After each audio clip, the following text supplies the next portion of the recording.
Hi, I'm Chris Hogan, MHP athlete and receiver for the Buffalo Bills, and I'm here to give you a few tips on how to get better catching the football on the sideline. The sideline catch in football is one of the more difficult catches that a receiver can make because, one, we need to locate the football, and two, we have to know where the sideline is. To do this, we need to make sure that we have good body awareness.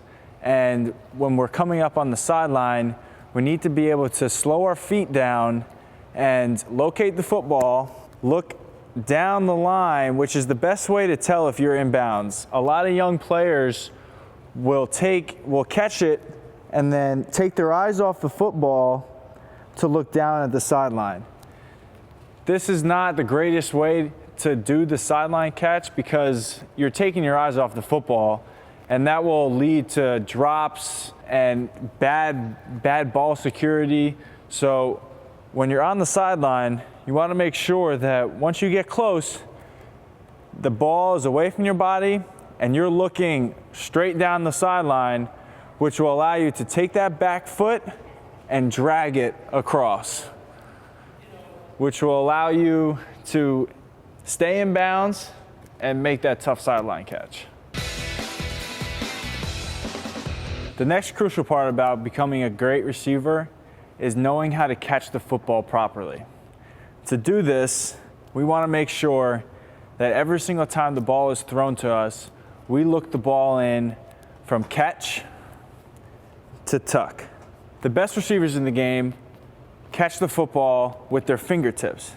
Now, this may seem hard for some of you who have never been taught like this, but the best receivers in the game have something that we like to call quiet hands, so that when the ball hits their hands, you don't really hear it.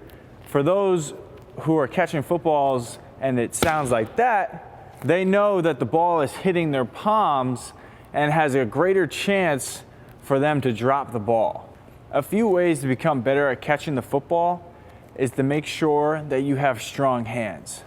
Now, there are obviously a bunch of drills that you can do if you have a quarterback or a jugs machine, because repetition is always the best way to get good at anything.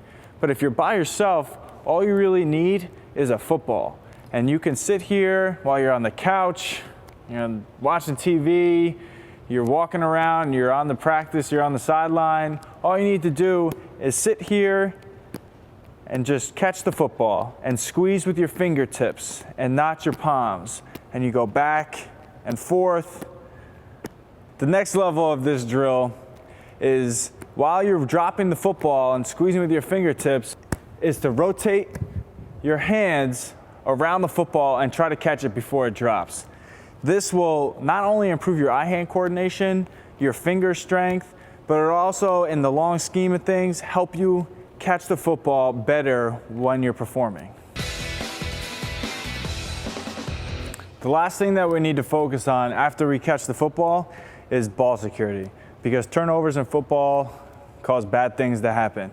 So once we catch it, look the ball in away from our body and look it to the tuck. We want to make sure that no one can get this ball away from us. And we have all the right points of pressure with my hands, my elbow tucked all the way into my body, so that anyone trying to punch, rip, or anything like that will not be able to get this ball out. I start every morning with the BCAA 10X Energy. I love it because it provides me the all-natural caffeine that I need to wake up and be alert in the morning, but it also gives me the branched-chain amino acids that I need to recover and for me to be able to train the best possible way I can. This is a leucine-loaded 10-to-1-to-1 ratio complex.